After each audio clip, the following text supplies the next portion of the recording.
মন্দির নগরী উদয়পুর কাকরাবন উত্তর কুশামারা এলাকায় জলের সংকট।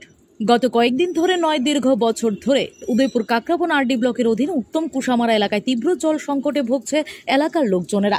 তীব্র গরমে অতিষ্ঠ এলাকার লোকজন, আর এই তীব্র দাবদাহের মধ্যে এক বালতি জলের জন্য উত্তর কুশামারা এলাকার লোকজন হাহাকার করতে হচ্ছে। কোথায় গেলে পানীয় জলের ব্যবস্থা হবে সেটা এলাকার লোকজন বুঝে উঠতে পারছে না। গত কয়েক বছর ধরে এই জলের সংকটে এলাকার লোকজন নাজেহাল। গত বাম আমলে এই এলাকায় কয়েক হাজার টাকা খরচ করে এলাকার লোকজনদের সুবিধার্থে একটি জলের ট্যাঙ্ক নির্মাণ করা হলেও আজ অবধি এই জলের ট্যাঙ্ক দিয়ে এক ফুটো জল বের হতে দেখেনি কেউ। গত এক বছর আগে জল জীবন মিশন প্রকল্পের টাকা খরচ করে বাড়ি বাড়ি জলের লাইন দেওয়া হলেও নিয়মিত জল সরবরাহ করে মানুষের কাছে পৌঁছে দিতে আজও সক্ষম হয়ে উঠতে পারেনি বলে একরাশ ক্ষোভ জানান এলাকার নারী পুরুষ একত্রে। এলাকায় একটি শিশুদের শিক্ষার জন্য বিদ্যালয় থাকলেও শিশুদের পরিশ্রুত পানীয় জল নিয়মিত খাওয়াতে পারে না। বাধ্য হয়ে পাশের বাড়ির কল থেকে জল নিয়ে ফিল্টার করে তারপর খাওয়ানো হচ্ছে শিশুদের। এলাকার লোকজন জলের সংকটের কথা এলাকার পঞ্চায়েত থেকে শুরু করে জল দপ্তরের উপর আস্থা হারিয়ে রাজ্যের মুখ্যমন্ত্রীর কাছে এলাকায় নিয়মিত জল সরবরাহ করার কথা জানিয়ে একটি চিঠি দেওয়া হয়েছে বলে জানান এলাকার লোকজন।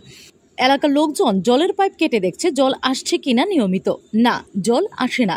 এলাকার লোকজনদের একটাই দাবি, উত্তর কুশামারা এলাকায় নিয়মিত জল সরবরাহ করা হোক। মানুষ যাতে নিয়মিত অন্তত 3 বেলা পরিশ্রুত পানীয় জল না পেলেও 2 বেলা জল নিয়মিতভাবে সরবরাহ করার জন্য দাবি জানানো হয়। এখন দেখার বিষয়, জল সম্পদ দপ্তর কিংবা কাকরাবন আরডি ব্লক অথবা স্থানীয় পঞ্চায়েত এলাকায় নিয়মিত জল সরবরাহ করার জন্য কি ভূমিকা পালন করে, সেই দিকে তাকিয়ে আছে এলাকার নারী পুরুষ সব অংশের জনগণ। কি নাম জায়গাটা? উত্তর কুশামারা। সমস্যা কি? জলের, আমরা জল পাই না। কদিন ধরে? দিছে ধরে জল পাই না, লাইন দিছে ধরে জল পাই না। কদিন দিছে লাইনটা জলে? দিলি তো দে, দিলে ওই এক বছর হ্যাঁ, 1 বছর ধরে গেছে জল নাই। এটা পঞ্চায়েত থেকে দিছিল লাইনটা? হ্যাঁ।